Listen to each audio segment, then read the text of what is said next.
சாய்ராம். என் அன்பு செல்லமே, என் அன்பு தங்கமே, நீ சிலருக்கு செய்தாய். ஆனால் என்னென்ன செய்தாய்? அவர்களோட வாழ்க்கைக்கு தேவையான அனைத்தும் செய்தாய். இப்பொழுது ஒரு இடத்தில் அவர்கள் கம்பீரமாக உட்கார்ந்து வேலை செய்கிறார்கள் என்றால் அது உன்னால், அதாவது நீ செய்த சில நல்ல விஷயங்களினால். ஆனால் அவர்கள் என்ன சொல்வார்கள் தெரியுமா? இப்பொழுது யார் எனக்கு உதவி செய்ததா? அவர்களா? நான் எந்த ஒரு விஷயமும் மற்றவர்களிடம் இருந்து பெற்றதே கிடையாதே என்று சொல்வார்கள். நீ செய்தது யாருக்கும் தெரியாமல் பார்த்து கொள்வார்கள். நீ செய்ததையும் மறந்து விடுவார்கள். அதனால் நீ என்ன இதுவரை கண்டாய்? நீ அனைவருக்கும் செய்தாய். ஆனால் கடைசியில் கெட்ட பேர் மட்டும்தான் வாங்கியது மட்டும்தான் நீ மிச்சம். இதை சொல்லும் பொழுது எனக்கு சிரிப்பாகவும் இருக்கிறது, கஷ்டமாகவும் இருக்கிறது. காரணம், நான் எவ்வளவோ அடித்து சொன்னேன். மற்றவர்களுக்கு செய்யாதே, யாருக்கு செய்ய வேண்டும் என்ற ஒரு வித்தியாசம் உள்ளது.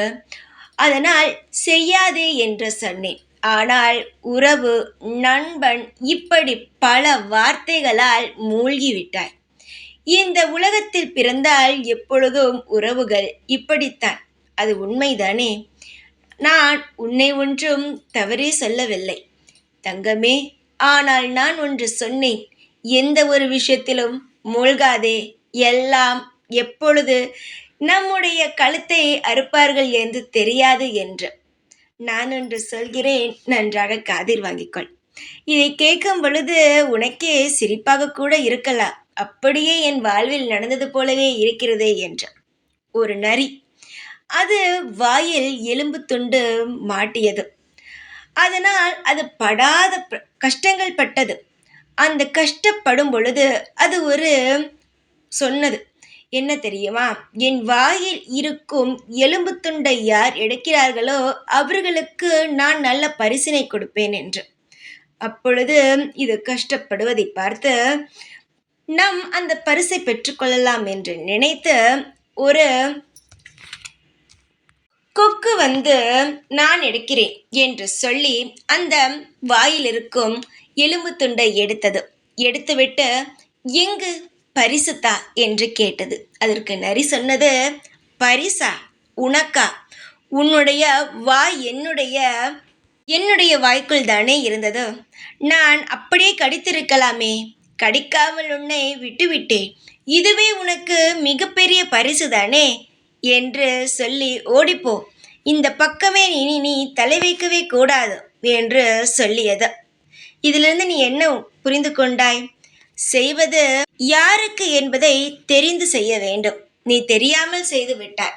இதிலிருந்து நீ என்ன புரிந்து கொண்டாய்? நீ நல்லது செய்தாய். ஆனால் அவர்கள் என்ன, உன்னுடைய வாழ்க்கையையே முடிக்கலாம் என்று நினைத்து கொண்டு தான் இருக்கிறார்கள் தங்கமே. தவறான ஒருவனுக்கு உதவி செய்துவிட்டு நமக்கு ஒரு ஆபத்து வரும் பொழுது அவன் உதவி செய்வான் என்று நினைப்பதே தவறுதானே. உன்னை அவர்கள் இதுவரை, அதாவது உன்னிடமிருந்து பணம், நகை, பாசம் அனைத்தையும் பெற்றுக்கொண்டு உன்னை உயிருடன் விட்டார்களே என்று நினைத்து கொண்டு சந்தோஷப்படு. ஏனென்றால் உயிர் இருந்தால் போதும். அதை வைத்து நம் எவ்வளவோ விஷயங்களை சாதித்து விட முடியும். இவன் தந்துதான் நீ அடுத்தடுத்த விஷயங்களை செய்ய போகிறாயா?